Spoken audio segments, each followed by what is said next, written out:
We can begin with a chant of Om together, 5 times.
In our study of Sri Aurobindo's synthesis of yoga, we have been in the chapter titled The Difficulties of the Mental Being, where he takes up step by step the key problems that our mind has in realizing the divine consciousness completely and how those problems are to be overcome.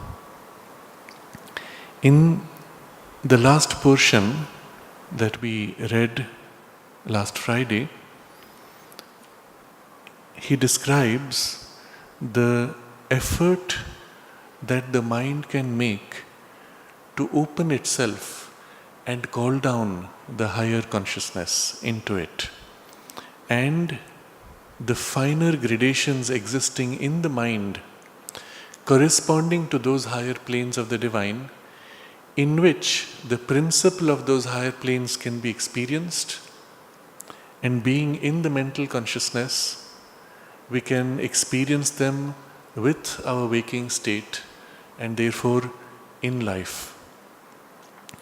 The examples which we leaned upon all had to do with the creative stream of intuition, inspiration, even revelation, which comes from above our intellectual mind and belongs still proper to the range of the mental consciousness, but represents a power which is beyond the mind.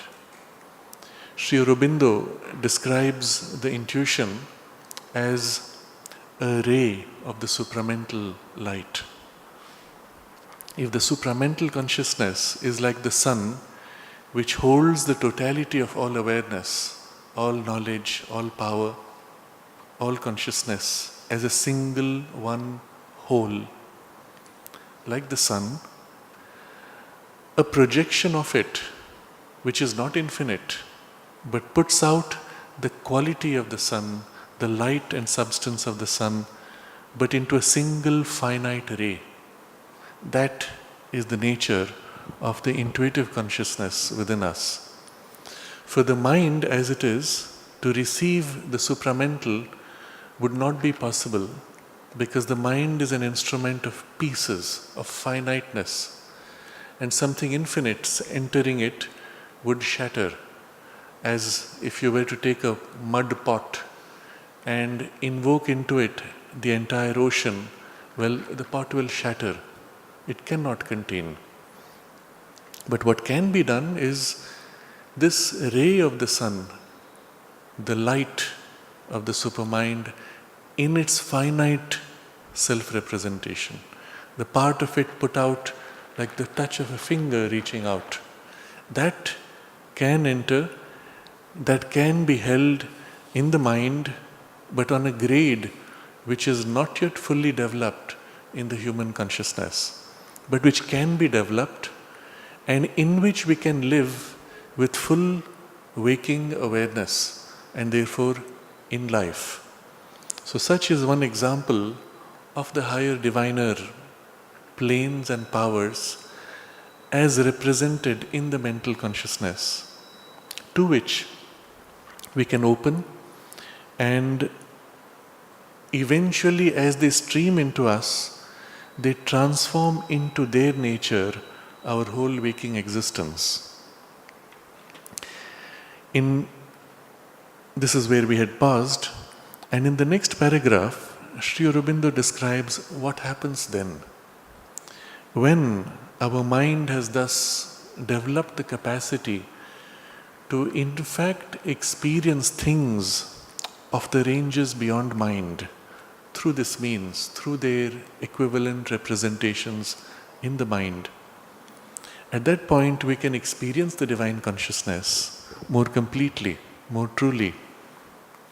Still, the mind has a problem. And this is what he describes, and how this is to be overcome. But in arriving to these planes, or deriving from them, the limitations of our mentality pursue us.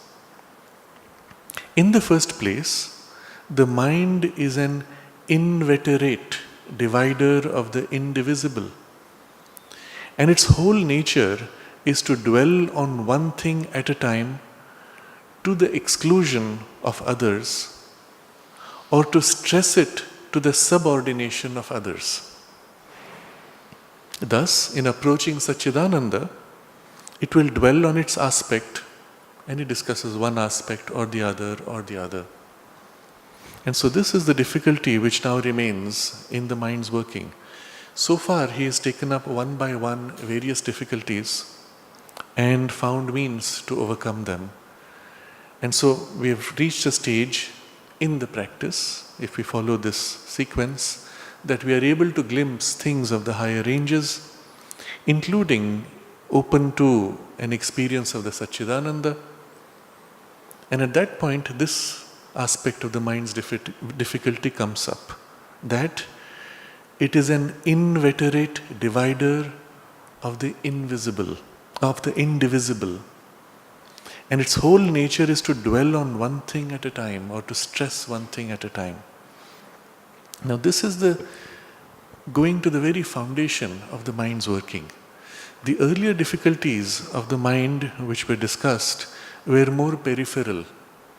As the mind approaches more and more to the higher possibilities of experience, the nature of the difficulties coming forward also are more fundamental to the mind, until at some point the mind in its very nature fails if you had to go further. So we have reached that which is essential for mind to be mind. If you took out this thing, mind would not be mind. So what is it that the mind does? He uses this word inveterate. The word inveterate, you will see its resemblance or similarity of origin to veteran. When you say someone is a veteran of, it means he has been at it for a very long time. He's so used to it that it is a part of his nature, almost defining him. So and so is a veteran of a war. That means even when he walks in here, he carries all that the imprint of the war and the fighting and the training has left in him. Or you say so and so is a veteran of living in the forest, or of cooking, or whatever it is. But it is a characteristic that defines him. And here, the nature of the mind is an inveterate divider. And inveterate means it cannot free itself from this veteran character, dividing of the indivisible. Now think about that. If something is indivisible, how does the mind end up dividing it? It is in fact an exceptional quality, a quality which belongs properly only to this plane in the whole cosmos. And without this capacity, the world would not be experienced the way we experience it. Remember, at the very foundation, The entire cosmos is one. There is only one divine. And that oneness cannot be split. You cannot cut it up. Because if you could cut it up, then already it was made of pieces. Now this is our experience. You could take this table and cut it up. You can say it has 4 legs and a top. The top itself has a mica sheet separate from the wood which is under it. Because it is made of pieces joined, you can separate it into pieces. But if something is not formed of joint pieces, it is only one, and there is only one, there is no other. You cannot split it. In fact, if the mind tries to conceive of something like this, which is indivisible oneness, it can only reduce it to a point. The moment you make an object of size, of volume, you can conceive of a division, cutting it into half. The only thing we can conceive of which cannot be cut shrinks down to a single point. You take a pencil, the tiny tip of the pencil, draw the tiniest possible dot. Ah yes, that I cannot cut because it is too small to be cut. That's how the mind approaches things. Anything larger, it will see it as a volume that can be divided or a surface that can be divided.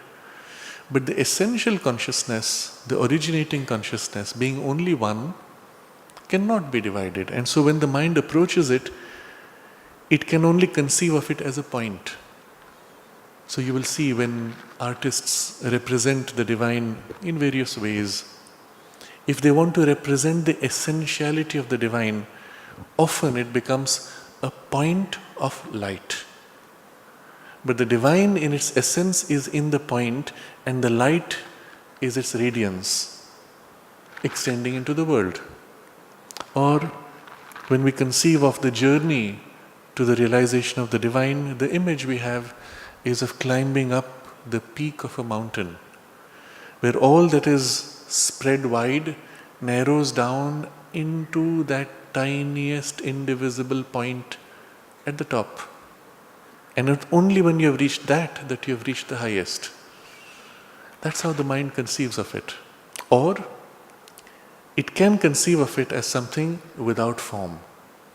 Point was the form, otherwise it blurs out into a formless kind of an expanse. One could conceive of an ether which is as if indivisible, but you cannot conceive of indivisibility if it has a spatial extension. So it has to be kind of outside the domain of form.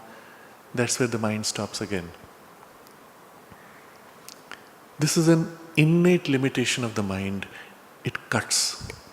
But it's not a limitation, it is also a power, a strength that it can divide the indivisible. When he says it is indivisible, you cannot divide it. When it is indivisible, by definition, one shouldn't be able to divide, and yet the mind can. And that's where we get the clue of what the mind truly represents. The mind is in fact a power of the divine, put out by the divine to create this appearance of division of that which is indivisible. And that's why it can be seen as an illusory power, which is why you will see in the Buddhist tradition, kill the mind to get free from all the distortions of your perception. That's the natural conclusion.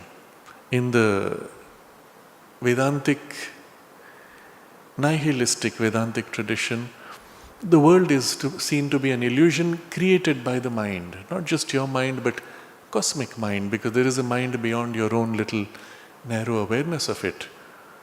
But it is mind which creates this appearance of illusoriness and all the distortions and the unrealities and dreams and all the rest that follow with it. And so the power which can do this is the power of illusion. At least that's their conclusion. But if we were to step back and consider where this power came from, that it came from the divine himself.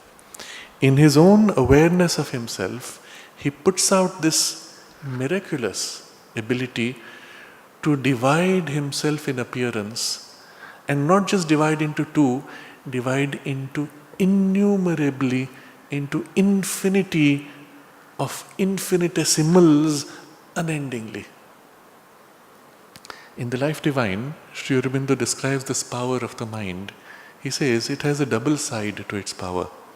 One is it can go on dividing unendingly. The indivisible, remember. And then having divided unendingly, it can take all those pieces and join them again, aggregate. To divide and to aggregate. These are the two sides of the mind's power. And it can divide infinitely, it can aggregate infinitely. And he says, it tries to divide infinitely until it could, if it could. These are the words he uses in the Life Divine. Until it would, if it could, reduce what it is dividing to some essential, some fundamental reality or substance or form. And you will see this is the very nature of modern science. They say, let's study matter, and so you start. They say, let's study matter, and so you start cutting matter, and you come to a point where you say, this is the most fundamental point. And so the Greeks called it atom. Except we discovered what we called atom was not the most fundamental, so you had to keep on dividing. And the more you divide, the more unstable they appear, but still you can continue dividing unendingly. In the whole sequence of the journey of science, it came to this poise where it said all atoms are made of three fundamental particles: electrons, protons, and neutrons. Protons themselves seeming to be combinations of electrons and neutrons, electrons and protons. And then they go a little further and it breaks out into a zoo of hundreds of particles. And those seem to be made of deeper particles if you break them further, except you need more and more energy. It becomes more and more difficult, almost impossible. So in the text of the Life Divine, Sri Aurobindo anticipates this whole thing long before quantum physics has actually made this list of particles, 1916. And he says there, until it would, if it could, reduce it to some fundamental thing. And then Sri Aurobindo writes, but it cannot. It cannot reduce it to something which is fundamental. Now he's telling you what science will discover, what science will struggle against over the next whatever hundreds of years. And it cannot, the rationale behind, he says, is because behind the mind is the power of the supermind which holds the oneness. Mind is only the power to divide put in front, but behind it is the power of the unity which holds everything together. And so you can go on dividing infinitely, you will never come to some fundamental substance because it does not belong in the domain of division. And in the same way, you could go the other way, up the ladder, aggregate things. How big is the universe? Well, let's put together all the stars that we can see. And then what happens after that? Oh yeah, there are some more stars and some more galaxies and super galaxies and. Gigantic clusters of super galaxies and large empty spaces where you don't see galaxies, and even those are part of a still larger cluster. Where does it end? With the same logic that Sri Aurobindo describes for division, we can say it will never end. The universe cannot end because there is no limit after which you can say no universe. Because behind is the infinity of the supermind, which holds infinity in itself. And so here's the strange thing. There is a reality, we don't yet know what it is, but our mind is our filter of awareness. We look at the reality in the only way the mind can know. And it knows by dividing and joining. So we look at the reality which is the divine, there's no other reality, and the mind cuts it up and joins it and cuts it up and joins and cuts and joins. And the result is what we experience the world to be. I look at the flowers and I say, this bunch of flowers is made of several individual flowers which I have in my mind instantly divided and put together.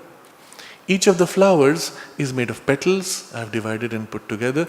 Each of the petals is made of patterns, molecules, and so on. And everything that the mind looks at, it's dividing, putting together, dividing, putting together. And it's just doing that continuously. The result, of course, is that we never see the thing for what it actually is. We do not see the indivisible, divine, infinite, which is the reality of things. Even through our senses, when I reach out to touch the flowers, it is the mind awareness which is the filter for my senses. When I touch and say, this is soft, who is seeing it? My mind, into which all the sensory signals are registered. The mind creates an image of softness, hardness, colors, shapes and forms.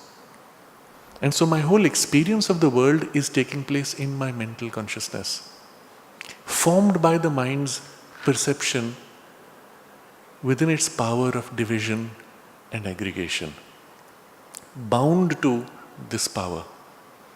And therefore, if you truly want to see the world for what it is, you cannot see it by the mind as long as it's doing this. You have to step out of the mind into a higher grade of consciousness, which is capable of seeing indivisible oneness directly without dividing it, and which is capable of seeing infinity without limiting it. Now, just as an experience, as an example, conceive of infinity in your mind. Conceive of this universe being infinite and try to picture it in your mind. And immediately realize you're picturing a growing bubble of forms. It keeps growing, but it's never infinite. It's always finite, larger and larger, but it never is the whole. It has to be always finite because that's your mind. But there is a poise you can take where you make your mind very quiet and just hold an awareness turning out like a mirror, the mind becoming very silent and just becoming aware, in which you can glimpse something behind the form which is simply infinite. And this also is possible. It's as if the silence of the mind, or the back or the high quiet part of the mind, a very subtle grade which can perceive this. Except you cannot hold a form. It's like a blur.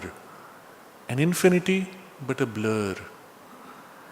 And if you hold that for a while, if you train yourself to get used to it, and you hold that in your normal awareness, you can actually bring into it very easily the sense of a unity which is not divided. An indivisible oneness inside everything, immanent, holding, supporting everything. It's in that refined part of the mind. But the moment you come back to your normal, active thought, sensory mind, everything breaks up again to pieces, finitenesses, which are broken and aggregated all the time, automatically, instantly.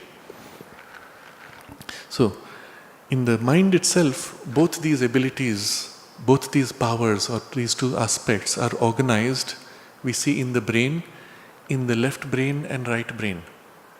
In modern psychological studies, we find the left brain is associated with analysis, the right brain with synthesis. And these are the two, dividing and aggregating powers, physically organized even into separate parts of the brain. So he says, in the first place, the mind is an inveterate divider of the indivisible. And we can appreciate this now not only as a great power, but a power of the divine, even a creative power of the divine, by which it is possible to experience this universe as made of multiple forms. And it's a great power, given for the purpose of the play. If not for this power, we could never have experienced relationships between objects, people, things.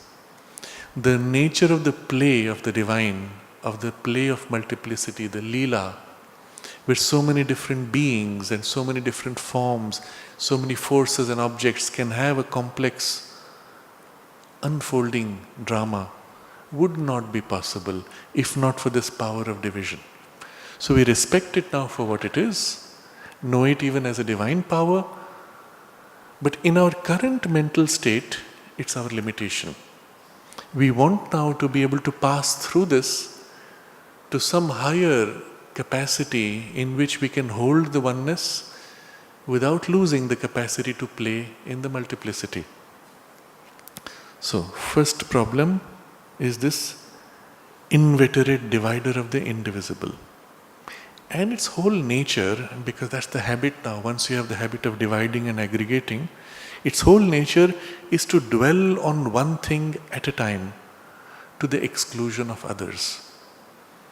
So if I ask you to describe, let's say you had a beautiful painting or a scene that you look through the window, and I ask you to describe the scene, you will follow a sequence. There is a tree, there is a house, there's a cloud, the sun is rising or setting. In the tree, there are three large branches, there are several hundred leaves, there are two birds sitting there. As you describe it, you will see your mind is going from pieces to pieces. At a time, only one piece. And then you have to compensate for all the cutting up by saying that there's one bird on the left side, one bird on the right side, one is on the higher part of the tree, one is on the lower part of the tree. You have to start setting relations between the objects. But even the relations are made up of pieces. One piece at a time, one relation at a time. You never experience how the bird relates to the tree, ground, cat, house, and human beings as a whole. But the bird's experience is one whole. But in your mind's description of it, it has to be cut up into pieces. And of course, when you cut it into pieces, unendingly there are layers. There are primary relations, there are secondary relations. Where do you stop? And that's why they say, a picture is worth 1,000 words. Precisely because it's there. But to translate it, to communicate it, let's say to a blind person, you have to reduce into pieces, cut it up and reduce to 1,000 words. And still he will not be sure. You know, this is a classic play that we do with children. You have one person who has a picture and he has to describe it while another person draws it on the board out of your view. And you can describe as accurately as you want in whatever sequence. When the person ends up drawing it, you find the whole thing has got severely distorted. Why? Precisely for this reason. That you cannot take a whole and describe it in pieces and expect to retain its reality. It gets distorted. And this is the nature of the distortion we have when we experience the world, which is in fact divine. But when we experience it, the whole thing is a perversion, a caricature. And because we dwell on one piece at a time, and then we have to compensate for it by aggregating the pieces, and the aggregations have to be aggregated unendingly. So there is an exclusion of others because of one piece highlighted, and to stress it to the subordination of others. This is the best that the mind can do in bringing things together. So let's say we sit together and we are working as a team of 5 people who have now to plan out a picnic. Something very simple, something we might do quite often. You will notice very quickly each person has a different point of view, a different priority. One person is worried about safety, somebody else is worried about food, another is worried about how long it will take to travel, and so on. And if you are part of the group and you remain quiet deliberately, wait for everybody to express their views, you will notice in your own consciousness something will emerge which nobody else has touched. And after a while it will begin to exaggerate itself. It will begin to press on you until you have to push this forward and say, but this, nobody is talking about this one thing, which in your consciousness has got this exaggerated importance only because you felt no one else was thinking about it. And someone else may say, oh yeah, I know about that, I thought about it, but it's not a big deal. And for you it's a shock. Oh no, it is, because it's got highlighted. And you will notice in any group work, this is the biggest problem. Everybody feels that their particular aspect highlighted is the most important, and all the other aspects are less important somehow. And if you were to separate, go back to sleep, come back the next day, perhaps a different aspect might come forward and the whole balance might change. Or you may suddenly realize that, oh yes, the others were right also. Because in that period when you turned away and came back, something has shifted in your mind's perspective and the position is different somehow. But all of this is inevitable because of the very nature of our mind. The only way as a group, as a team, we can overcome this tendency of highlighting or exaggerating highlighting is to become very quiet. And in the same attitude in which you became quiet to feel that sense of wideness which is infinite, you look at the situation and as if in an encompassing awareness, where everything is seen, felt or held in a single awareness. And you have to consciously, deliberately correct for this exaggeration of the mind and say, everything is equally important. And even if I put forward one thing, it is as important as everything else. But then you must keep in mind also, each thing has its proper place in the whole. And it is only in alignment of all things together that you will find the harmony, not in removing one thing, not in exaggerating another thing. So Mother makes this comment in passing in a particular situation when somebody was asked her a question. So and so is saying this, somebody else is saying that, who is right? And Mother makes this comment, she says, truth is in that which includes both perspectives. Interesting. The moment you highlight, the moment you exclude another viewpoint, you have already distorted the truth. Because the two opposing things apparently, both exist in the divine consciousness, in the indivisibility of the one. And if they exist, they represent an aspect of it. If you eliminate it, then the whole one, indivisible, has been warped.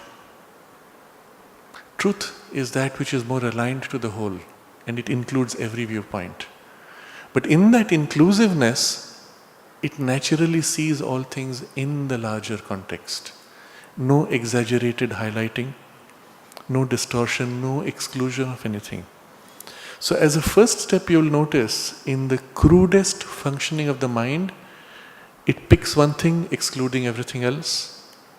In a more developed state of the mind, we have stress one thing to the subordination of everything else. But in the highest development of the mind, it can take this poise that it can view all things as part of a whole, and all things in their right place, in their right relation. And then comes one more correction. Their right place and right relation as it was 10 years ago is not the same as it is today. And so you have to recognize that the world is in a dynamically changing condition, and all the right places and right relations are constantly moving in a flux. At this moment, the right place and right relation has to be perceived and acted upon.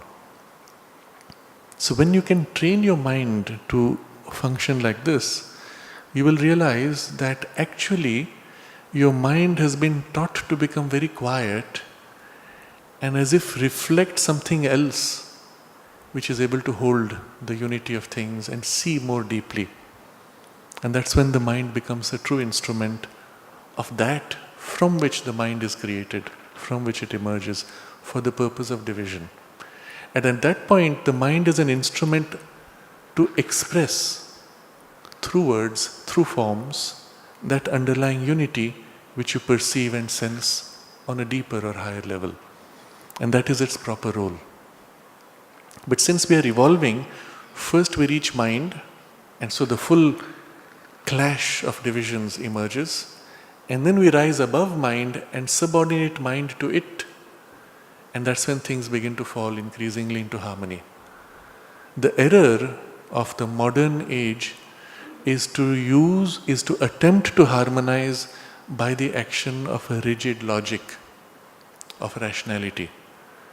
And then either it fits pieces together, temporarily useful, but the moment something larger comes, this becomes wrong or irrelevant. Or when things change, the same laws become meaningless and need to be revised. And sometimes you notice people stick to the laws, but time passes them by. They become so obsolete that they just die out, or they're forced to revise even without people forcing it on them, because otherwise they would be irrelevant. Just an example comes to mind. In France, they had very strict laws, of course, on marriage, as everywhere in the world, because that was the way society protected itself. But in France, a point was reached where more than 50% of the couples were live-in couples who had been together for years, in a commitment perhaps as deep in marriage, but not formally married. And at some point people woke up and said, but our laws have no meaning, no relevance. And they willingly revised the laws to say, well, anyone who's been living together more than 5 years is deemed as married. So the laws have to catch up with the social values somehow. But this happens all the time. When in the ashram, in one of the departments, the head of the department said, no telephones here. I don't want wires coming in from outside. So it was the only department which had no telephones, no intercoms. And he said, well, you can always walk up if you have a message to give to someone. We are living close enough. In a few years, eventually, people came in with mobile phones. How do you stop that? You cannot. And so the whole concept of no wires coming in suddenly was so irrelevant. Now everybody in that department has their mobile phones. Anyone can call up anyone else. And that rule itself has become meaningless and is just forgotten. And so in this way, evolution proceeds, and any fixed structures that the rational mind, modern mind creates, they break down, and very quickly the mind realizes its futility, and we move to what is now described as a postmodern age. So this is the problem we face now, when this same mind is turning to the divine, which is indivisible one. And remember, this mind which has now come to this stage of the chapter, it has been through many stages of overcoming its other limitations, and now it's almost ready to meet the divine. And this fundamental problem of the mind comes forward. The mind is an inveterate divider of the invisible. So what does it do when it opens to meet the divine as Satchitananda? Thus, in approaching Satchitananda, it will dwell on its aspect of the pure existence, Sat. And consciousness and bliss are compelled then to lose themselves or remain quiescent in the experience of pure, infinite being, which leads to the realization of the quietistic monist. And similarly, he will describe how it will also dwell on the aspect of the Chit, the consciousness, and the Sat and the Ananda will fade out, or it will dwell on the aspect of the Ananda, and the Sat and the Chit will fade out. So approaching the Satchitananda, the mind picks on one of these three aspects. The problem is, even as we say this, we realize we're already thinking of Satchitananda in three aspects, isn't it? The name itself is Sat Chit Ananda. Why is that? Can you conceive of something which is Sat, Chit and Ananda at the same time, indivisibly? If you think about it in the mind, with a little bit of difficulty, again blurring in some kind of abstraction. And so traditionally, when they describe this, status of the divine, the description goes something like this. The divine, first of all, is unknowable. You cannot know it because it is beyond mind, and mind is the means by which you know things. But the divine can know itself in its own way, not with mind. That power of cognition is what we call supermind, by the way. But when the divine knows himself, how does it know it? Because it is beyond description, beyond all limitation. So how does it know itself? Well, the first thing is it knows that it exists. It simply is. And this is Sat, sheer existence. But you notice in this very description, it knows, there is implied that it is aware of what it is. And so it is existence which is conscious.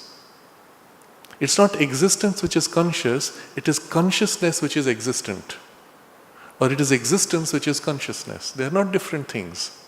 It is its own awareness that exists. Okay, so we can bring the mind to accept and perceive this. But what is the nature of its awareness? It is not a blank awareness, it is utterly aware, in an entire blissful awareness. So the blissfulness is not a quality of its awareness, it is the awareness itself. It is awareness that is bliss, or rather, it is bliss that is its own awareness, which is its own existence, which is its own awareness, which is its own bliss. The three are not separate. And if you dwell upon this for a while, something in the mind can say yes, something like that. But if you let your mind become very quiet and try to lean back, come to rest in a silent awareness, just being aware, purely existing in awareness, and something you begin to feel, and that is how you can come closer in experience and say, yes, this makes sense, this I can understand, I know.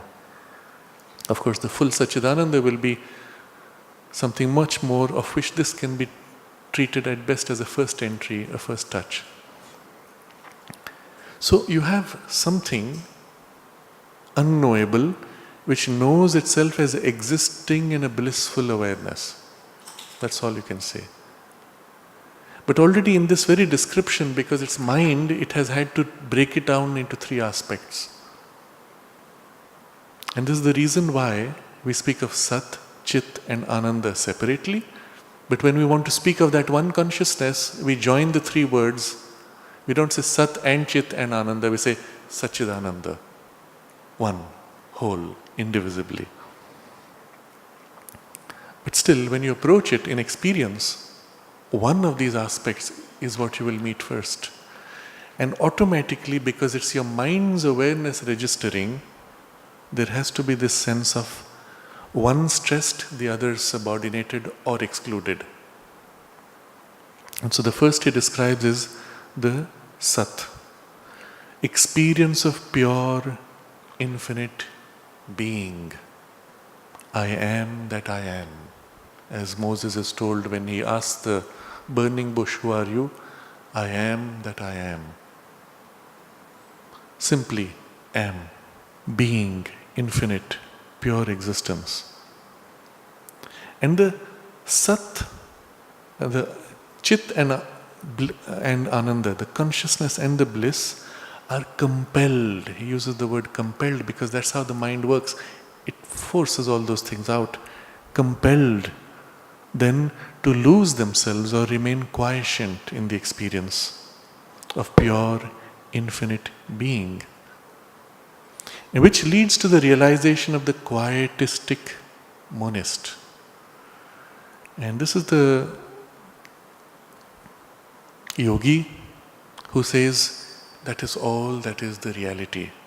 Ultimately, everything settles into this one silent, pure, infinite being. He's describing in this way three different classes of experience. The next, or it will dwell on the aspect of consciousness, Chit. And existence and bliss become then dependent on the experience of an infinite, transcendent power and conscious force, which leads to the realization of the tantric worshipper of Shakti.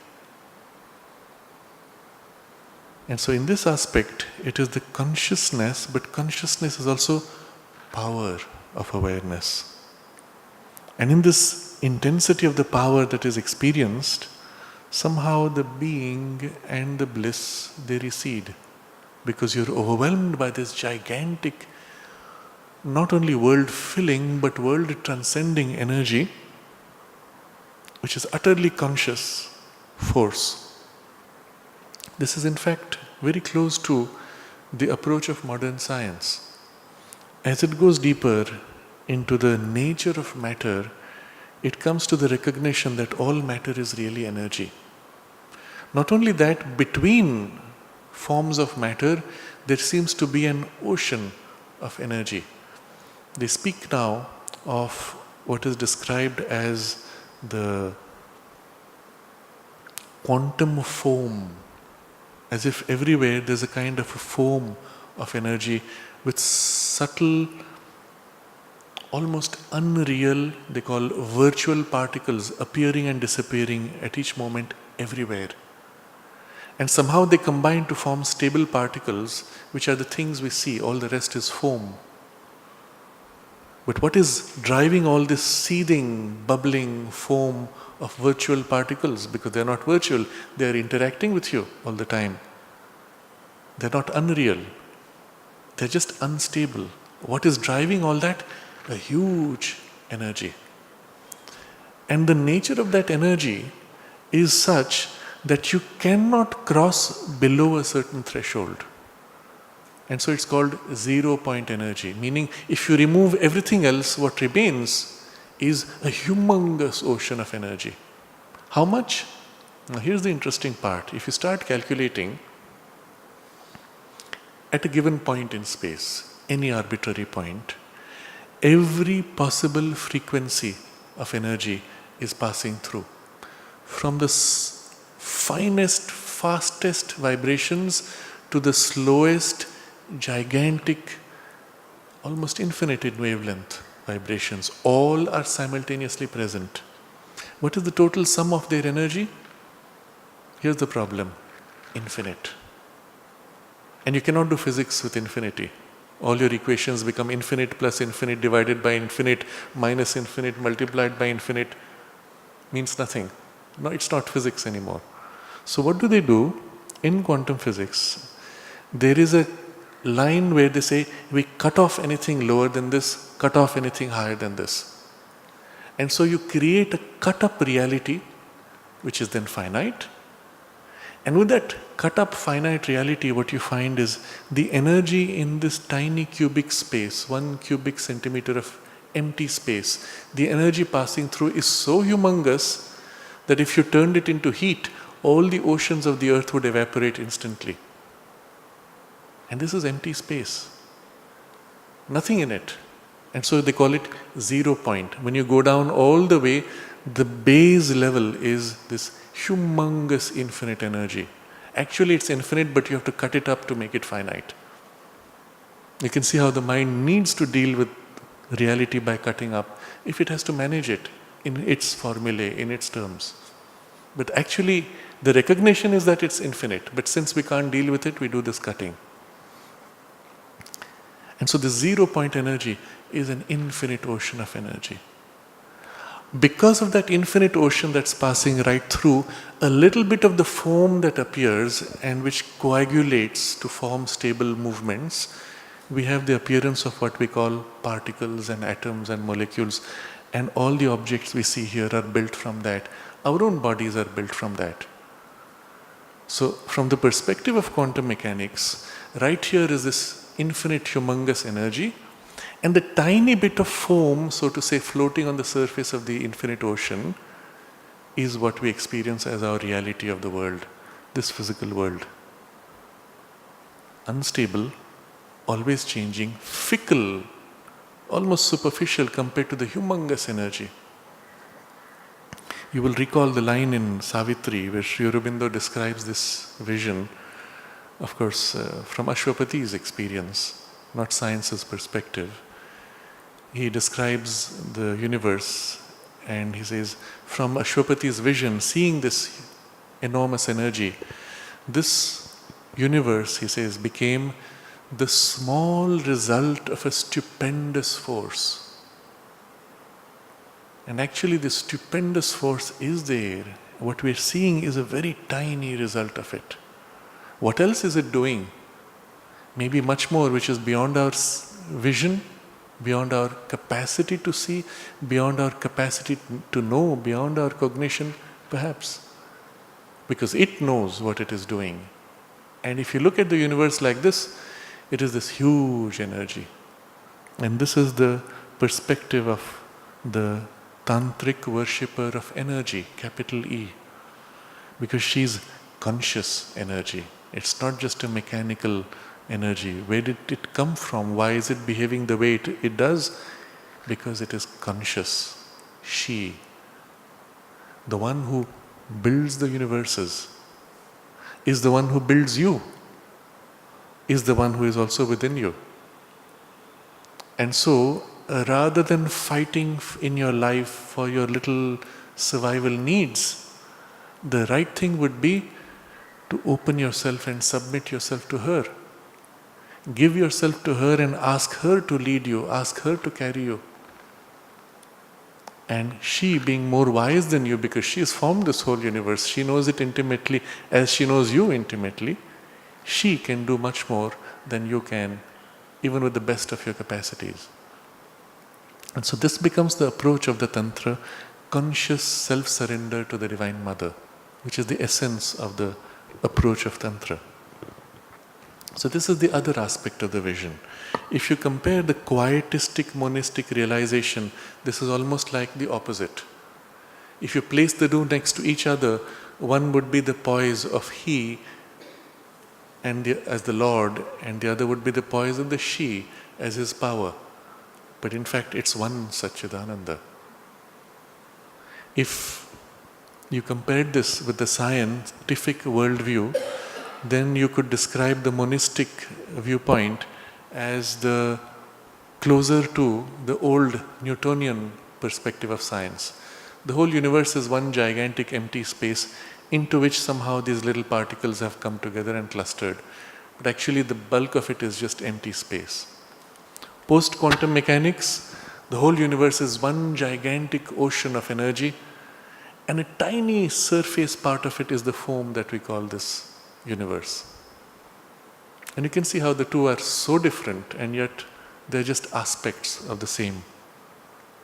Or, and the third viewpoint, or it will dwell on the aspect of delight, ananda, and existence and consciousness then seem to disappear into a bliss without basis of self-possessing awareness or constituent being, which leads to the realization of the Buddhistic seeker of nirvana. And this is another interesting distinction. We focus only on the bliss. But you do not have a being whose bliss this is. You do not have an awareness which possesses itself as this bliss. There is only an unnamed bliss without origin, without purpose. It simply is bliss. But of course, bliss is not happiness, it's not pleasure, it's not sensation, it's not emotion. It transcends all forms. So in the nirvanic experience, which is sought in this way, one breaks out of the whole domain of mind, of form, and merges into this causeless, formless, beingless bliss. And you are free from the suffering. In the whole orientation of the Buddha's seeking, remember his journey began with the three things that he saw: death, aging, and sickness. all of them indicating transitoriness and suffering. And suddenly, the overwhelming sense of suffering filled his vision. Everything in the universe is suffering, and there is no way out. So, when he began his quest, the whole goal of his quest was how to get free of the suffering.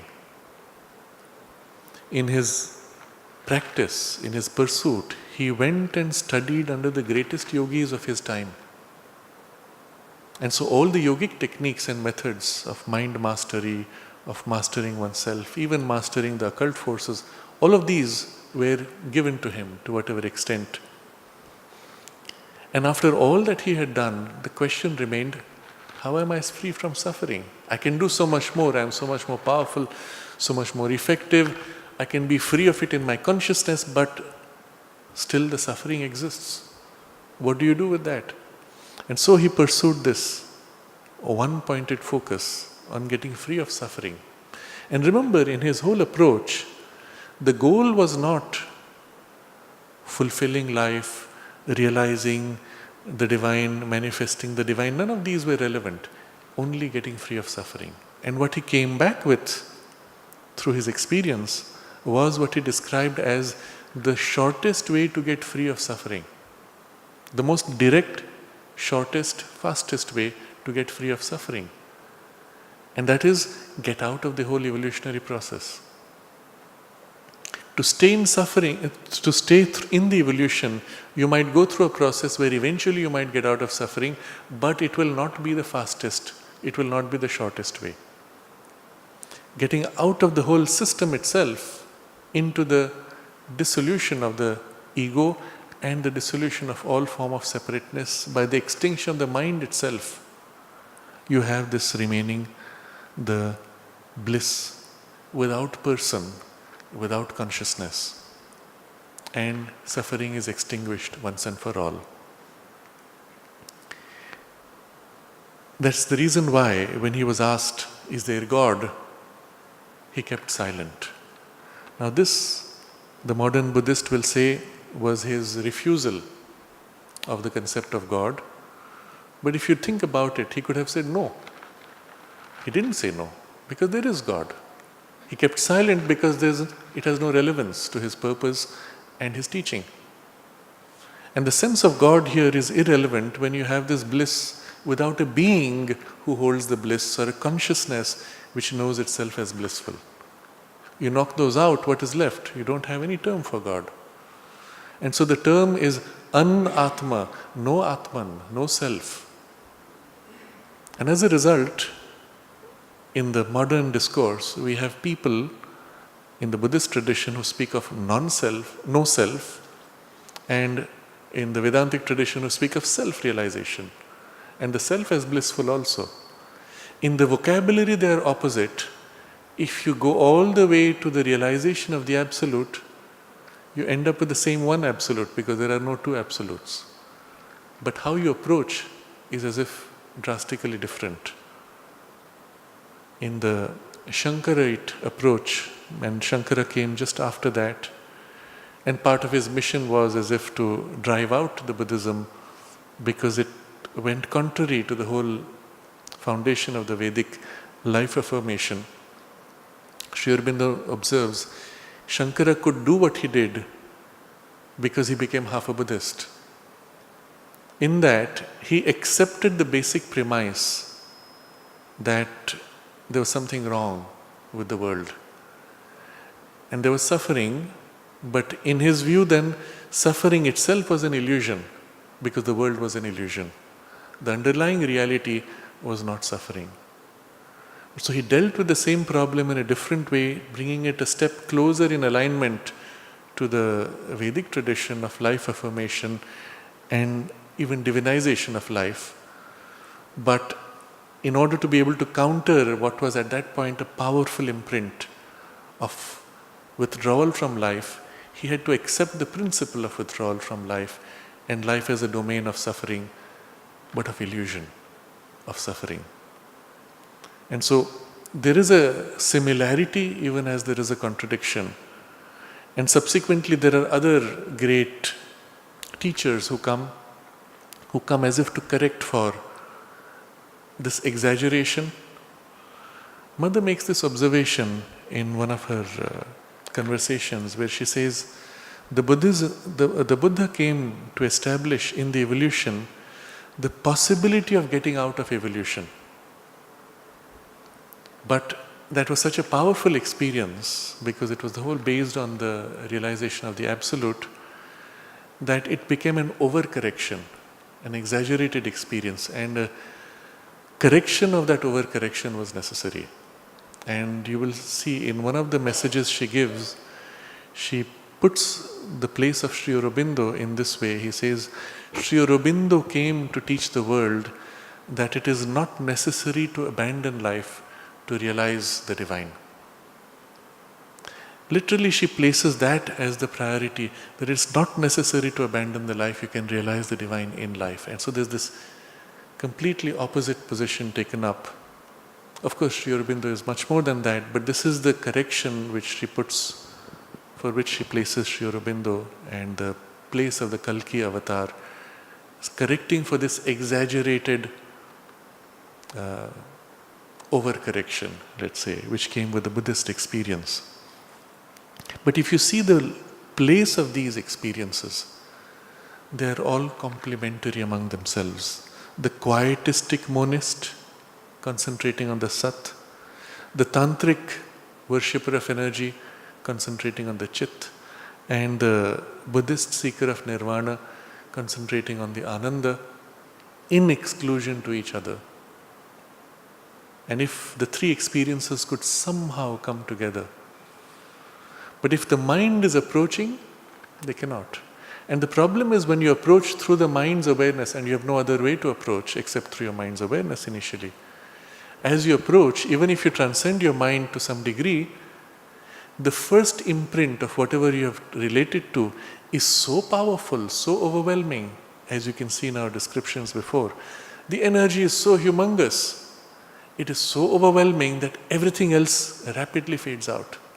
You cannot perceive anything else in this overwhelming experience.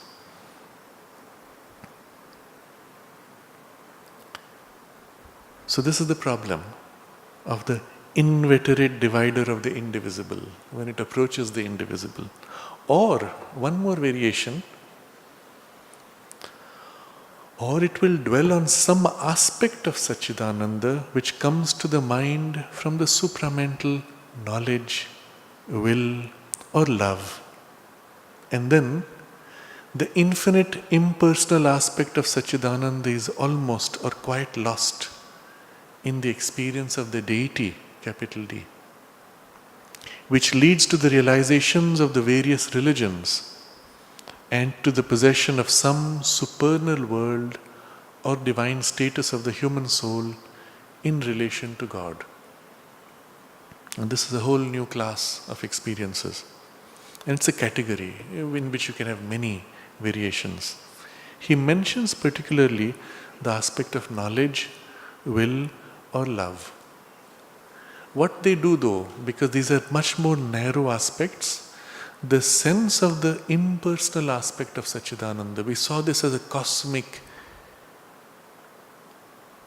one awareness, existence, bliss. And anything which is so vast, so complete, is to the human mind impersonal.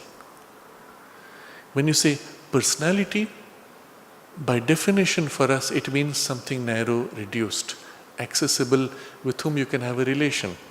Now you as a finite person cannot have a relation with something which is infinite. There's no relationship. The drop meeting the ocean, it just gets merged. A drop can meet a large drop or a small drop, but it has to be limited. And so the moment you have a limited, finite appearance, an aspect coming forward, that is someone I can relate to. So the impersonality and vastness fade out. One someone, now he can be really huge. He can be so big that the universe is sitting on the tip of his nose perhaps, but still he's finite, limited, someone I can relate to. But still, what is it that distinguishes that someone So he puts these three aspects, knowledge, will or love, as some of those which are more obvious. There may be others also. And you will see how these become the basis for many religions.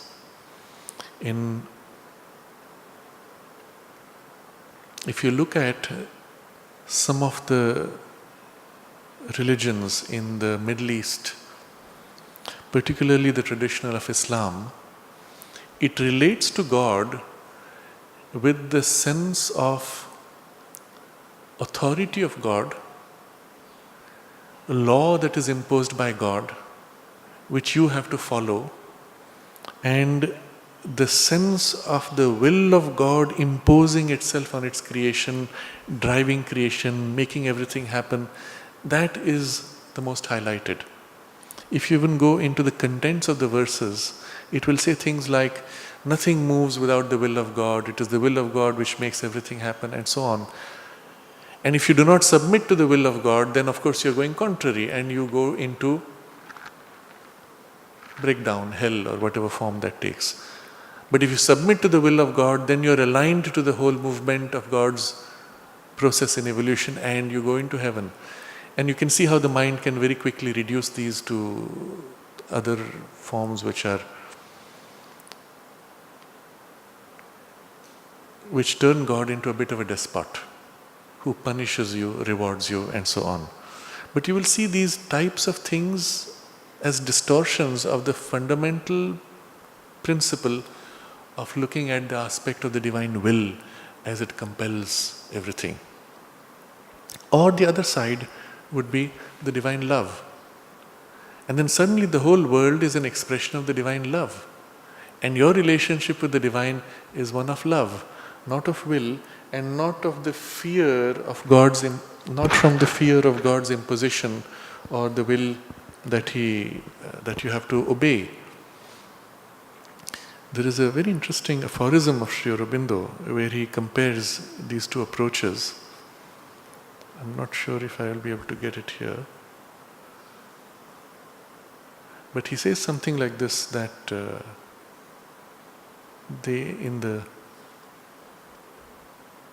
I think Judaism invented the fear of God and India invented the God lover.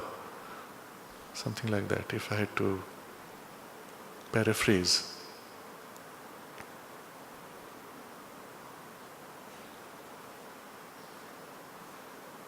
But this show you two very different approaches to relating to the divine, and you can see how both of them are built on a foundation of truth.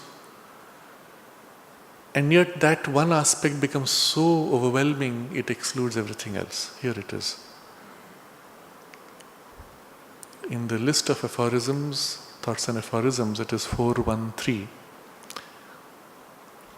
To fear God really is to remove oneself to a distance from Him. But to fear Him in play gives an edge to utter delightfulness. And then he says, the Jew invented the God-fearing man, India, the God-knower and God-lover. And the next aphorism, the servant of God was born in Judea, but he came to maturity among the Arabs. India's joy is in the servant lover.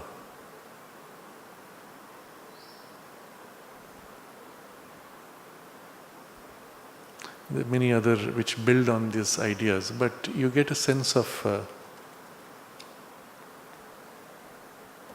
how these two are very different aspects, and yet there's a truth behind each of them. And the other word he has used is the knowledge. And you relate to the divine as the knowledge, the wisdom which guides, which inspires. Your approach to the divine is submission to knowledge through the power of knowledge, through the discrimination. And the whole path has a different character. The relationship with the will makes you submit to His will. The relationship of love makes you reach out to Him in love. If you observe within yourself, these three impulses correspond to these three different parts of your being.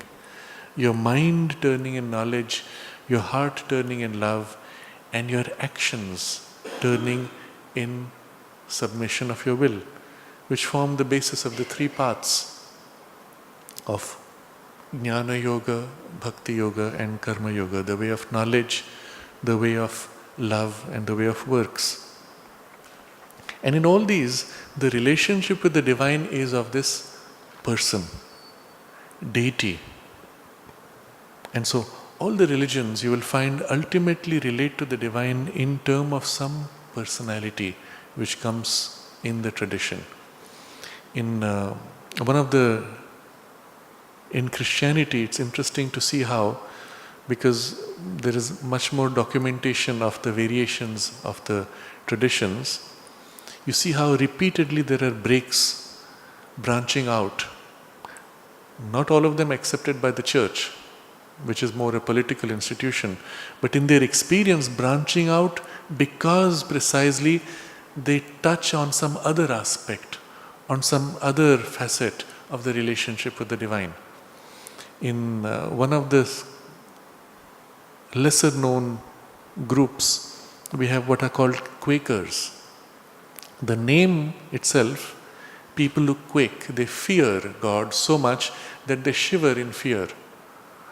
But as a people, they're extremely nice, extremely gentle, extremely self-effacing, in service to people, service to humanity, service to God, great devotion. But the name itself comes from the original movement branching out in fear. And there are equally others focusing on other aspects. So it's interesting to see how these things happen. Every time that there is a narrowing, something happens within the movement which opens to another aspect and inevitably breaks out and breaks out and breaks out.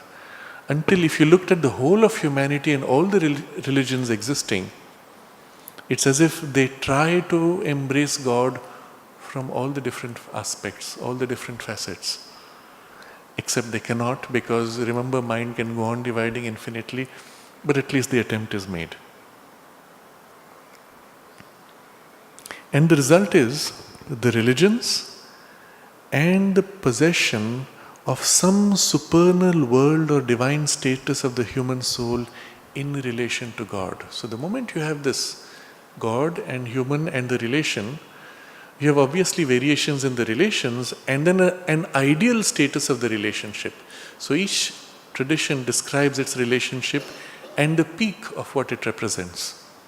And in that peak relationship, you are of course in a different status because of the relationship with God. In your consciousness, in your existence, in your way of being, you are of a different level. Of course, those will be called heavenly, and the contrary opposite states would be hellish. And finally, one category remains of people. And these are the people who aim at getting out of the whole movement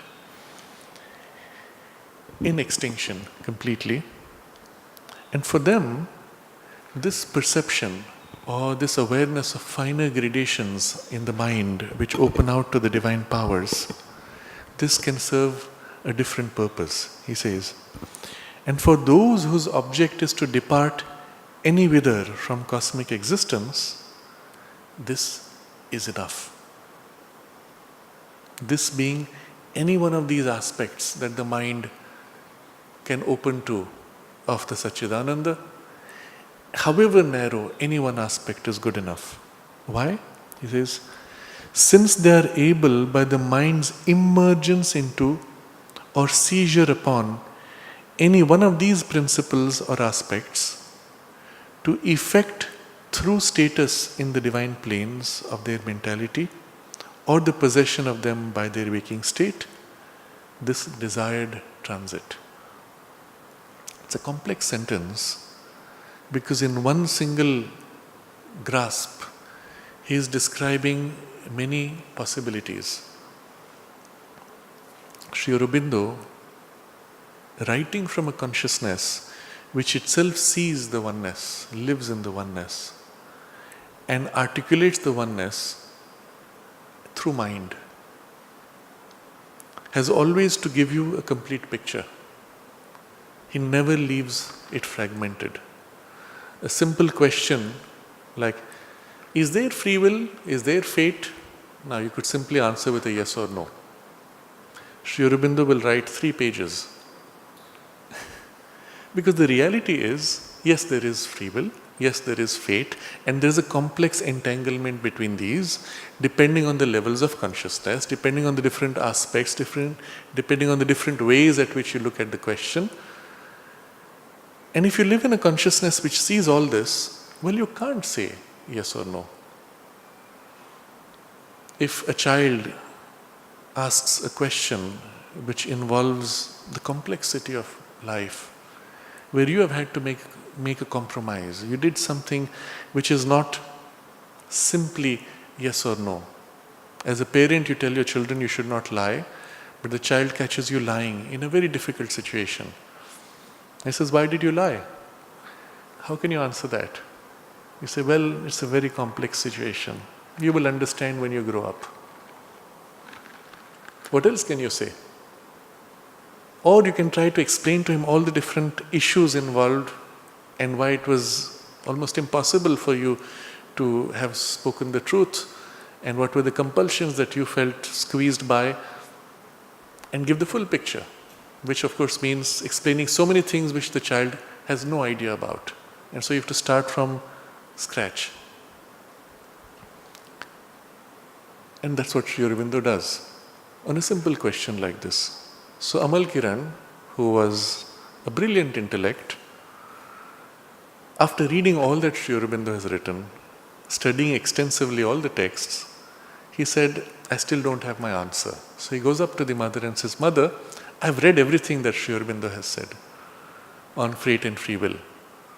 I understand everything he says, but my question is not answered. Can you please answer to me in one word, yes or no, is there free will? So he had to reduce, and mother said yes. Good enough. Of course, then she explained, I don't know if it was to him or somebody else. She explained it like this, which is a compact way of summarizing. Fate is on many levels.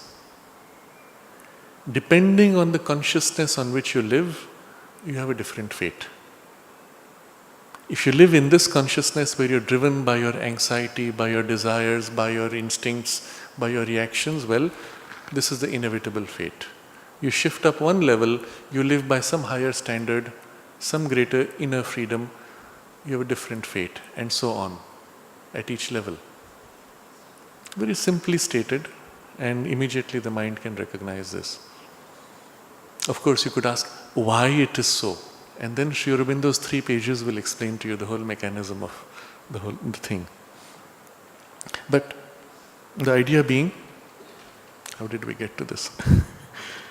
The idea being that there are things where the mind is unable to grasp,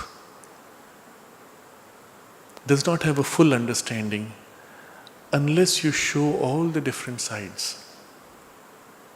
Now, Sri Aurobindo could simply say, this is it, this is what you do.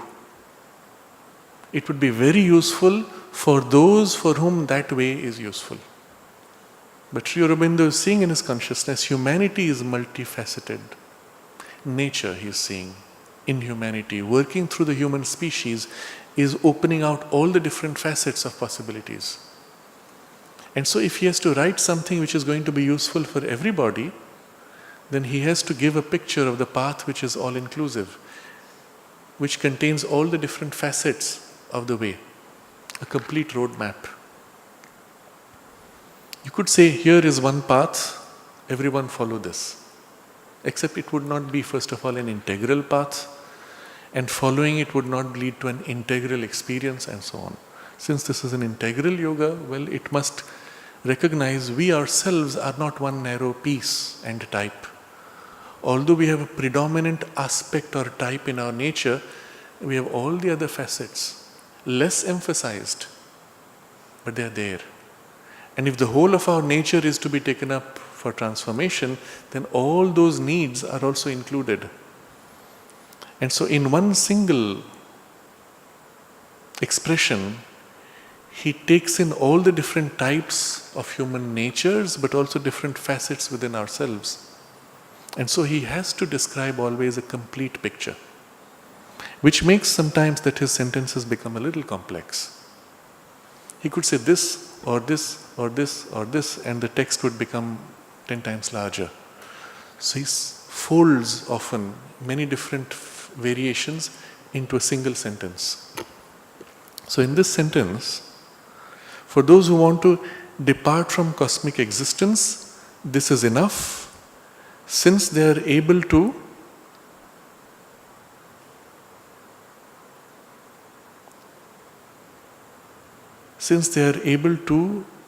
by the mind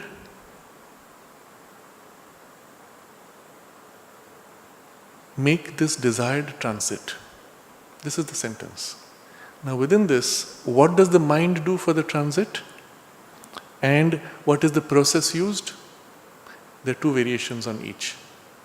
So that makes for 4 variations in the passage, but all put in a single sentence which captures them all very simply. Plus other nuances involved in the whole idea of departing. So we'll look at the whole sentence now for all these different nuances. So first he says, for those whose object is to depart any whither from cosmic existence. And this word any whither, why does he use that word? He could just have said anywhere.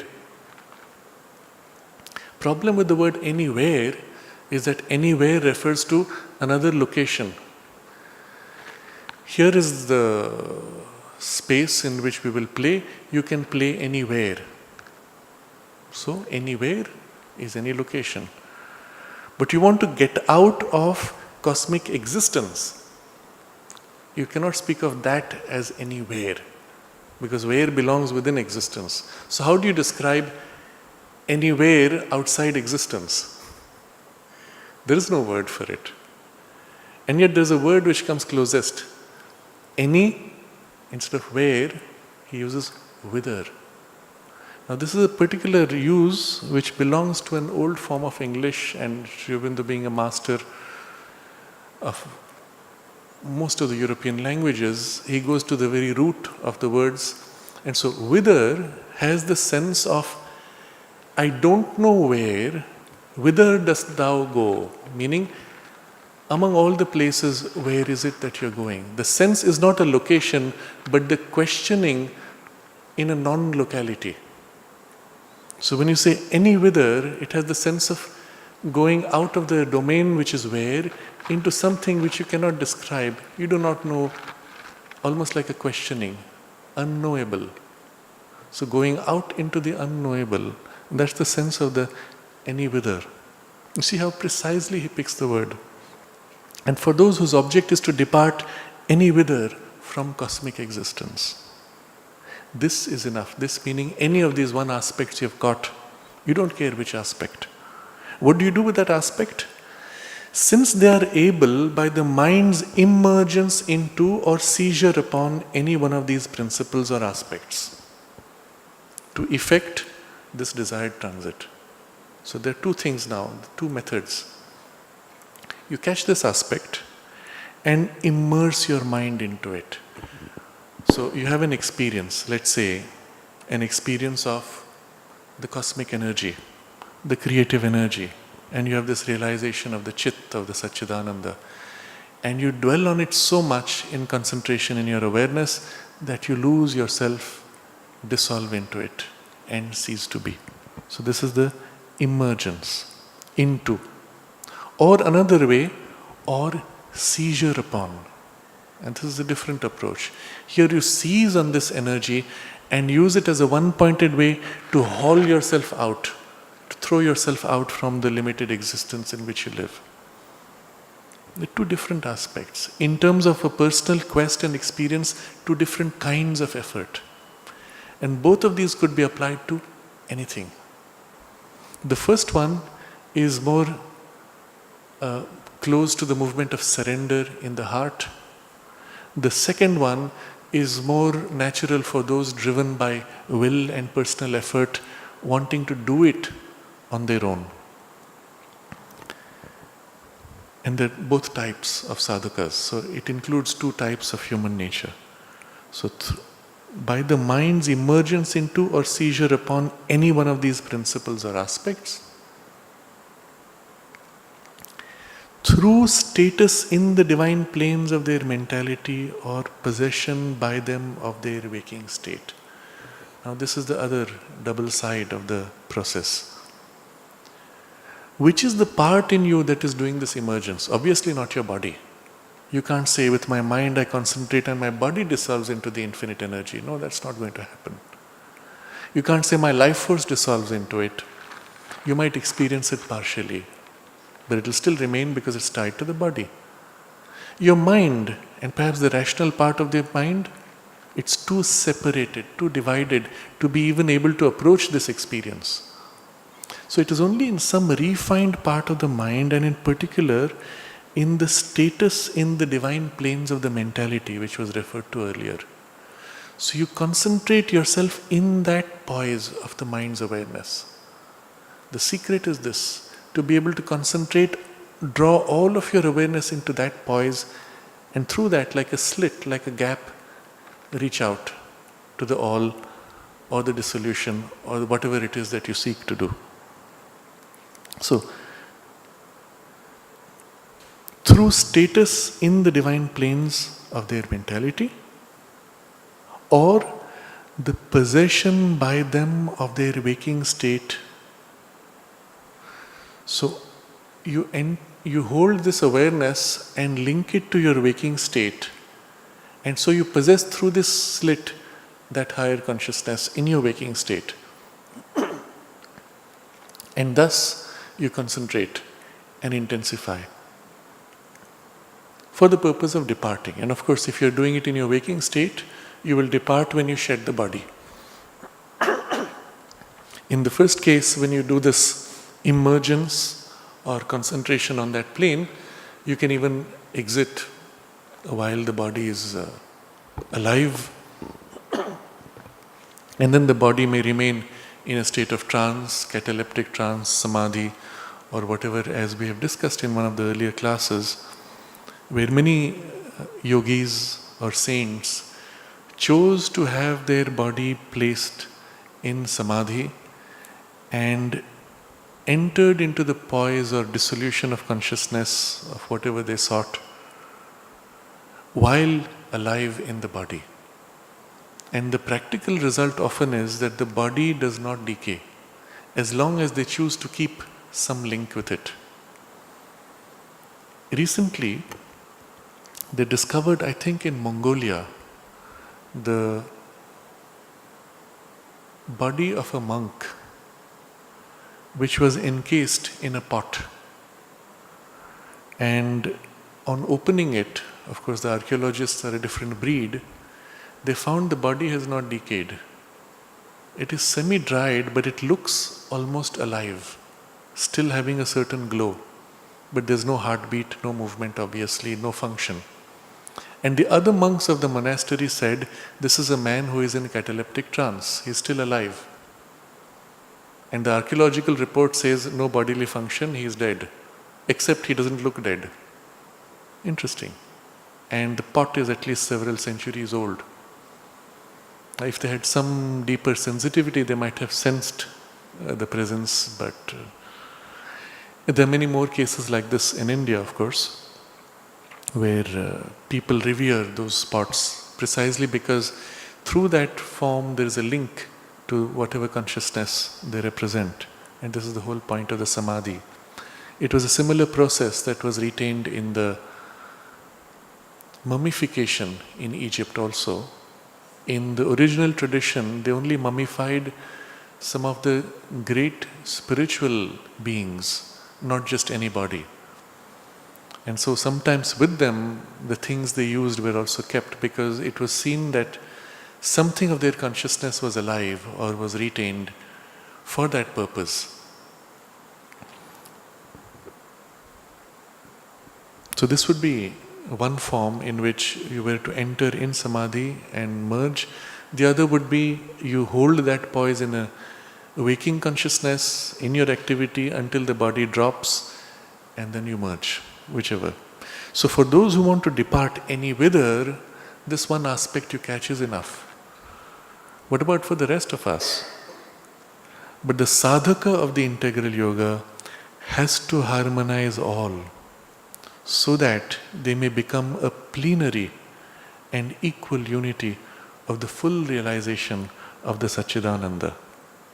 So this is the challenge and the goal set. You must be able to have the full experience of each of these and the unity of all of these. It's very common in many traditions that there is a glimpse of one of these experiences, and that glimpse itself is so overwhelming. A drop meeting an ocean. What's the point of contact? A wave from the ocean. But for the drop, the wave itself is so overwhelming. The wave could stretch through the entire coastline beyond where the eyes can see. And that is enough to be totally overwhelmed. But for the ocean, that's only one little coastline of its infinity. But the drop cannot know. It cannot know unless it works to deepen and make complete the experience. And each of these aspects, even a small aspect, is an aspect of the infinite, and so itself infinite in a sense, or holding an infinity behind it. And so you must have the totality of each of these and their equal unity of the full realization of Satchitananda. And let's assume that this has been worked upon, then one last difficulty remains. And that is not so much about the unification, because this might still happen in a poise of consciousness. It is the unity of Satchitananda versus the multiplicity of the world. And that contradiction remains. Now you see here, we have already crossed the bridge of the mind's tendency to divide and aggregate. Now is the problem of the mind's tendency living in a unity to be able to accept multiplicity and unable to reconcile these two extremes because they're opposite for the mind. So this is what he describes next. Here, the last difficulty of mind meets him. Its inability to hold at once the unity and the multiplicity. Now what he says next, we will only briefly read, so the idea is there, but we will not dwell on it now. We will keep it for next Friday. But he's going to say something quite extraordinary. And it is extraordinary because, well, we'll see. It is not altogether difficult to arrive at and dwell in a pure infinite, or even at the same time, a perfect global experience of the existence which is consciousness, which is delight. And this is an extraordinary statement. He says, it is not altogether difficult to arrive at and dwell in this experience. And for those who are disciples of Sri Aurobindo, not just devotees but disciples, following a discipline, following the practice, this is an extremely important statement when he says it is not altogether difficult to arrive at what? Arrive at and dwell in a pure infinite. Or even at the same time, a perfect global experience of the existence which is consciousness, which is delight, the Satchitananda. A global experience, and not just partial, a perfect global experience of Satchitananda. This, he says, it is not at all difficult. The mind may even extend its experience of this unity to the multiplicity, etc. I skipped the sentence. Then he says, it is difficult indeed for it to unite and harmonize rightly all these experiences. That is the difficult part. And so we need to look at what he means by this, that it is not difficult, and what it means for us who are following the discipline, what we need to do in terms of effort. And so this will be part of a deeper discussion which we will take up next Friday. For now, I just want you to look back at this chapter And you notice that he is describing here the Satchitananda 4 times in all, but from completely different positions each time. The first time that he does this, when he says, when we seek to realize the Satchitananda with the mind, first we recognize that it is the opposite of us. The existence is the opposite of the physical consciousness. The chit of the Satchitananda is the opposite of our awareness, and the Ananda is the opposite of our experience of the world. Its knowledge of the supermind, its power of cognition is the very opposite of the mind. All of our things are finite, all of its things are infinite, and so on. He just describes them as we see it objectively. In the next description, what happens when the mind starts looking at the Satchitananda? It sees it as a superior plane of being, or it sees it as a supreme being, God, or some other form of helper, Lord, or it seems it as a state of consciousness, and he describes all that, which then becomes the Tao, nihil, force, unknowable, etc.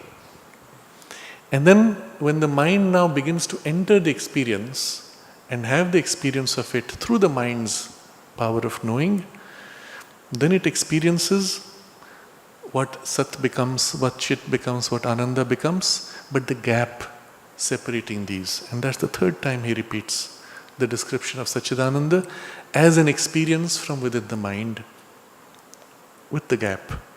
And the fourth time which he repeats is what we have just read, when we are able to cross beyond the limitation of the mind and the gap is healed, then we still catch an aspect of the Sat, Chit and Ananda, and this briefly he presents.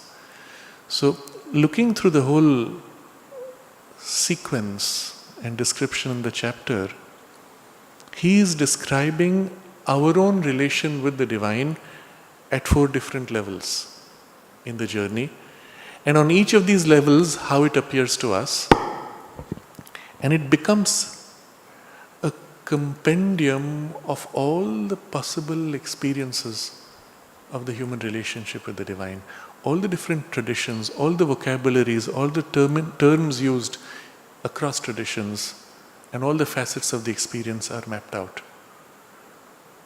It's very interesting when you look at it that way. On some other level, if you did not understand his describing experiences, you would say, oh, why is he repeating again and again? But it's not the same thing. He's positioning himself differently. And it is this pattern you will see in Savitri. In Ashwapati's journey through the different planes of existence, again and again you will see he turns to look back at how life emerged from the inconscient, and then the struggle to rise upward, and then the higher possibilities of its fulfillment in the divine. And again from another level the same thing is seen, and again from another level. On each level, on each plane, he describes the things which pull it down and the things which pull it up, and the diviner facets of those planes. And so there is, as if you're not careful with the distinctions, it seems as if the same theme repeats, but the description is different, because it is on a different plane, a different principle highlighted. And it's the same thing here. Always it was the Satchitananda, but from different levels of our development of the relationship. And it is in this last where he speaks of the merging of all these into a single experience, and their merging in the multiplicity, which will be perhaps the 5th description, except that he will not dwell so much on the description, but the merging of them, which completes the chapter. And this portion we will take up next Friday. And for now we can pause for any questions and comments.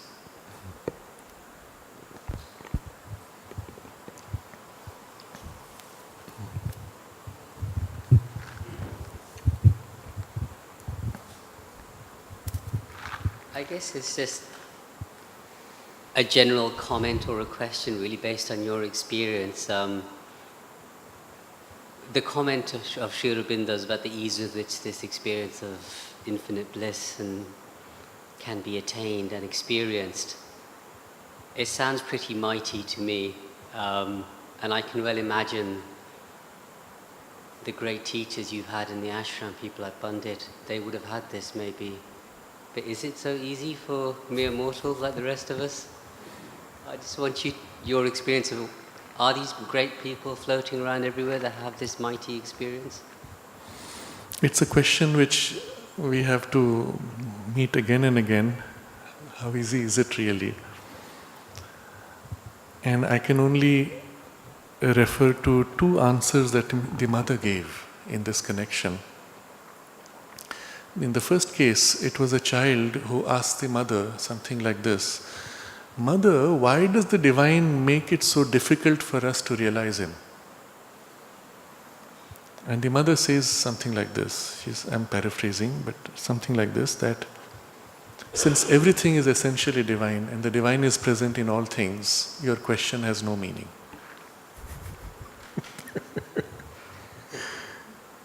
Now it's a trick question. It presumes that it is made difficult by the divine. That's not true at all. And yet, we do face a practical difficulty, and the causes of it, of course, he discusses in subsequent chapters in great detail. But the reality is this, that since everything is essentially divine, including ourselves and even our awareness, in principle, it should be the easiest thing to realize. In fact, to not see the divine should be the most difficult thing, because that's the unreality or the distortion of the appearance of reality, isn't it? Well, the fact is, we do perceive the divine all the time, but through broken glasses. The mirror reflects, but if you smash the mirror, it's full of cracks, zigzags. The same image is now fragmented, broken up. And this is how we are seeing the world. Everything we see is the divine, but in a fragment, in a flash. So when you look at the flowers and you see their beauty, you're glimpsing the divine, which you register as beautiful. In what you register as the perfume is again the divine which you're perceiving, and so on. But the nature of the fragmented mirror is that everything is now broken up into opposites. So if this is more beautiful, that has to be less beautiful, and the other has to be ugly. And you have a spectrum now in which things are cut up with one side placed against the other. And that's your registering consciousness which is tinted. It is a very mystical story written for children by, I think, a master of the Freemason tradition, and it's called The Wizard of Oz.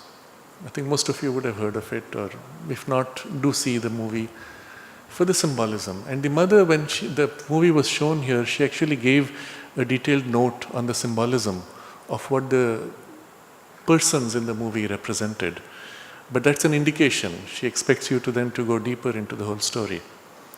When finally Dorothy, representing the psychic being, the Tin Man representing the mind, which is like a robot, and then the lion who is representing the heart and the vital energies,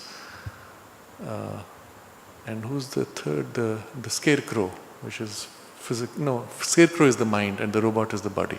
So the three koshas, her instruments, and she's the psychic, journeying along the yellow brick road, which is the evolutionary journey. But they get to the Wizard of Oz, who is supposed to set her free, except he is not it. It's the first stop only. He can only point her to the real way, which is in herself. So when they get to him, he's a fake. He's the ego or some subliminal false subjectivism. So they have to enter this city, which is the city made of emeralds. Only you have one condition. Before entering the city, you have to put on glasses which are green tinted.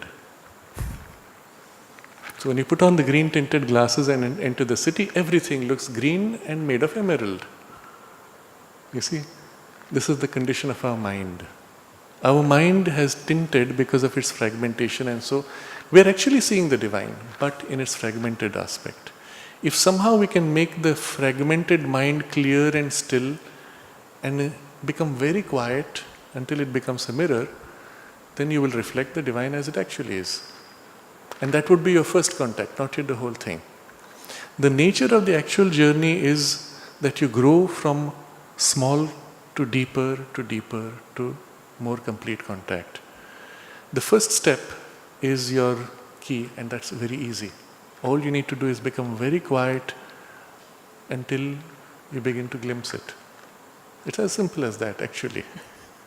But if into this you ask the help,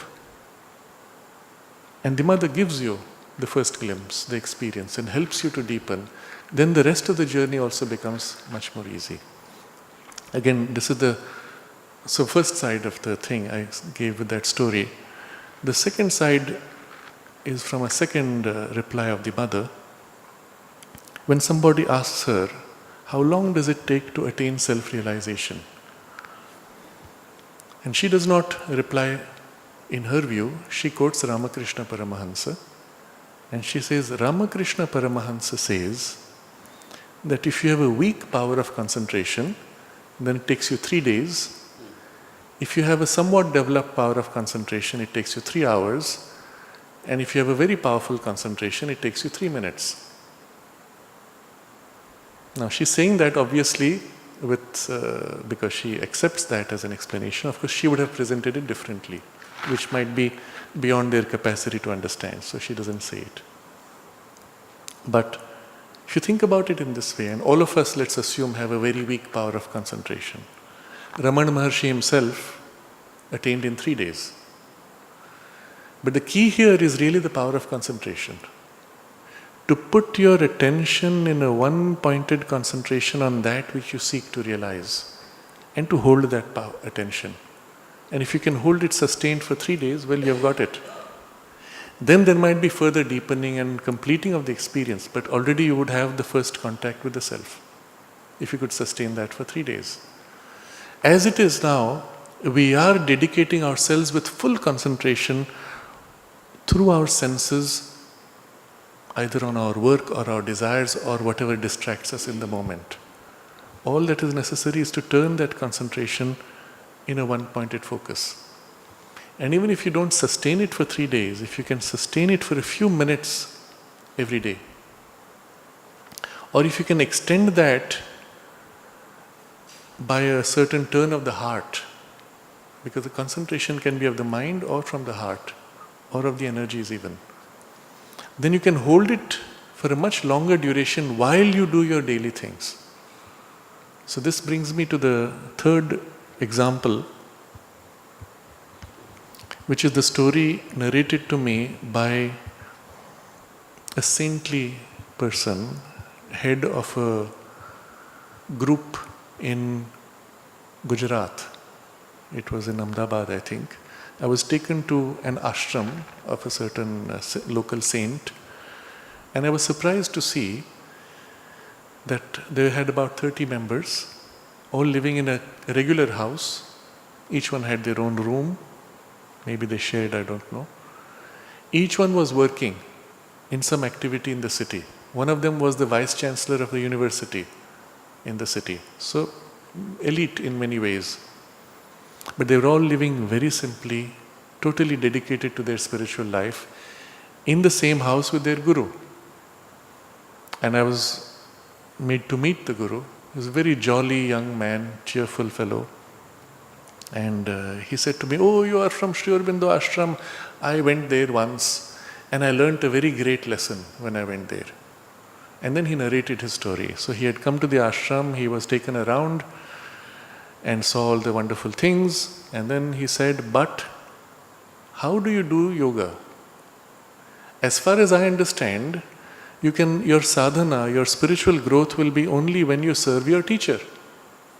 Your guru is living in her room upstairs in the ashram main building. You are working here. In their tradition, which is in the bhakti, you do seva, that means service to the guru, which means everything from sweeping the floor to offering flowers to massaging his feet, or whatever form it may take. how can you be serving your guru, and how do you grow then spiritually? So the person who took him around was another Gujarati gentleman by the name of Sundaram. He was a great poet of national renown. And Sundaram said, have you ever been in love? And the man says, oh yes, I've had my experiences of teenage love. And so Sundaram said, all of us here in the ashram, we are in love with the mother. And as it happens, when you're in love, you're thinking of your beloved, you're dreaming of your beloved, everything you do is done with your thought on the beloved. And so while I'm working here in my department, my mind and my heart is on my beloved. And so everything I do is for her. And then the Guru said, yes, that makes a lot of sense. Now I understand your method of sadhana. And so he repeated this story to me when I met him. And I found it very interesting also. So the point being, there is a certain approach where if you were to turn in your heart and in some part of the mind obviously, in the sense that all that I do now is done on with concentration on the divine, on the self, on the divine mother, whatever aspect to you at that moment is easier, then in principle you could sustain that concentration for many hours while in work.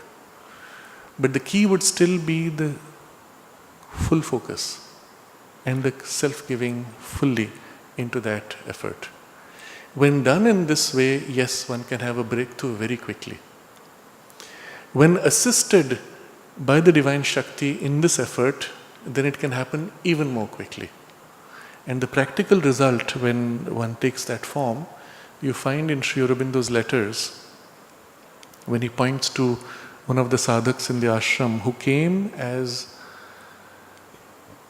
uneducated, very ordinary, undeveloped human being.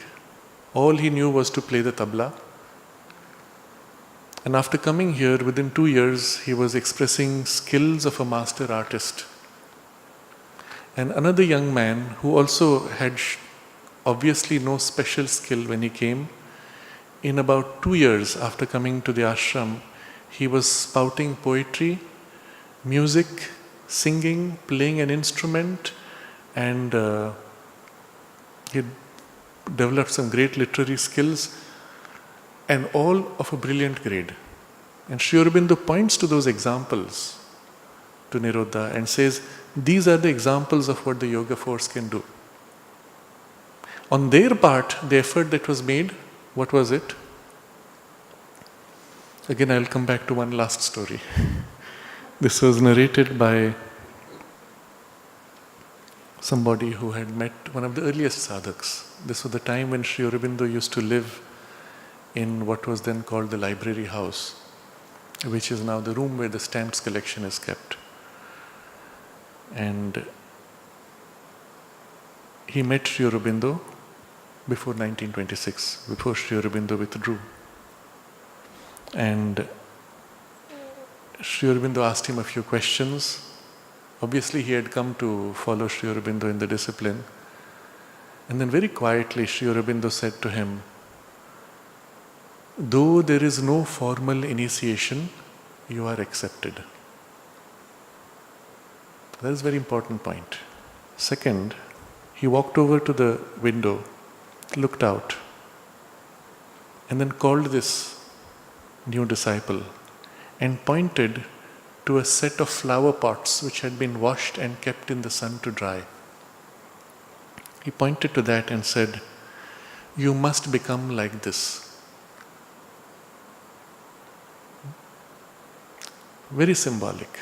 You're a pot, you're the container, washed, the purification, and the opening, turning to the sun, receiving the full blast of the sunlight, letting the sun bake you and work in you.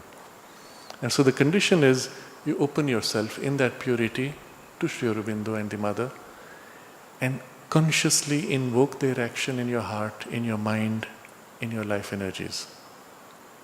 And hold that poise of being turned to, even when you're immersed in activity. If this basic condition you can work upon, and it takes some working, but it's easy to do.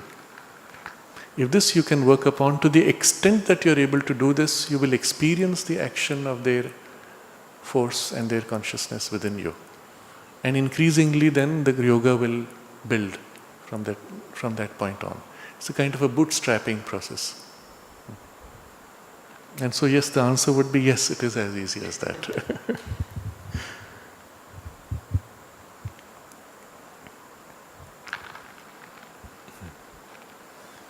We'll of course look at more specific forms of the practice tomorrow and next week when we continue this text.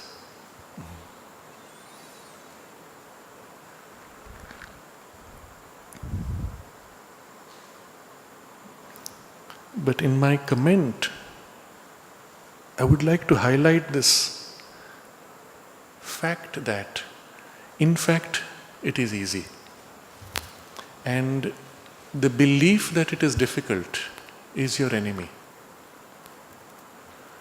It is the power that Sri Aurobindo refers to as the power of ashraddha, the contrary faith.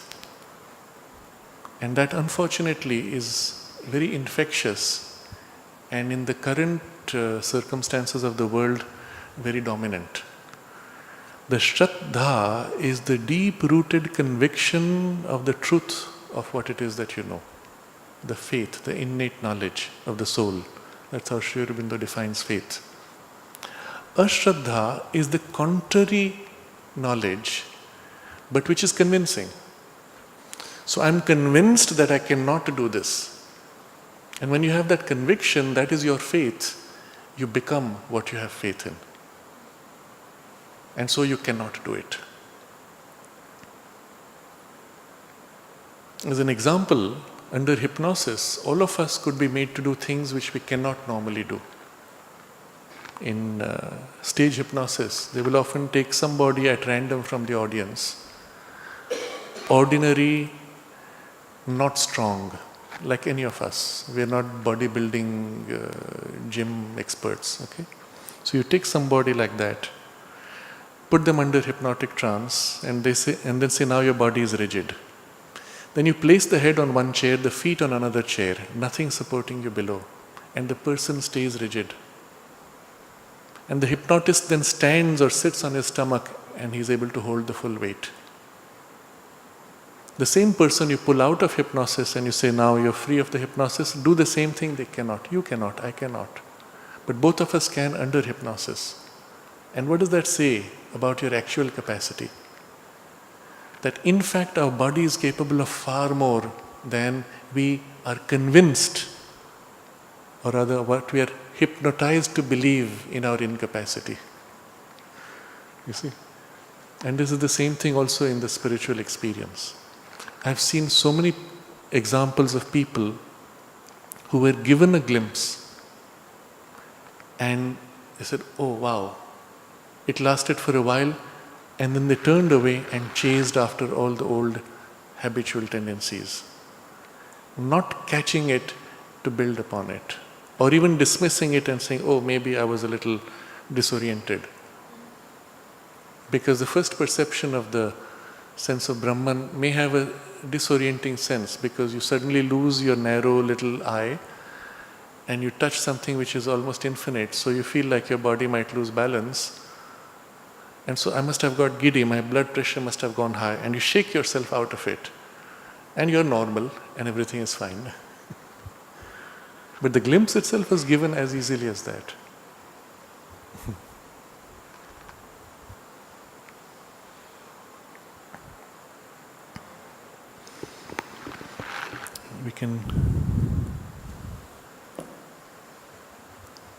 I will add to that one more thing.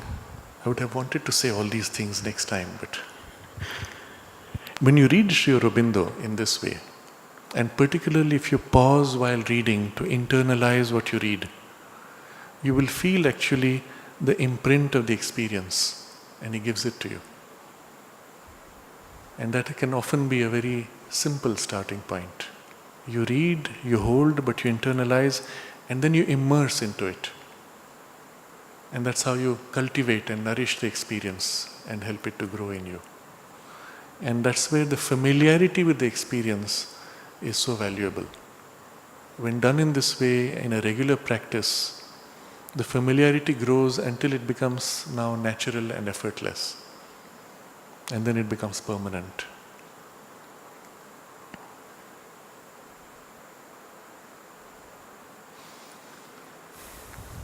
We can continue this next Friday then.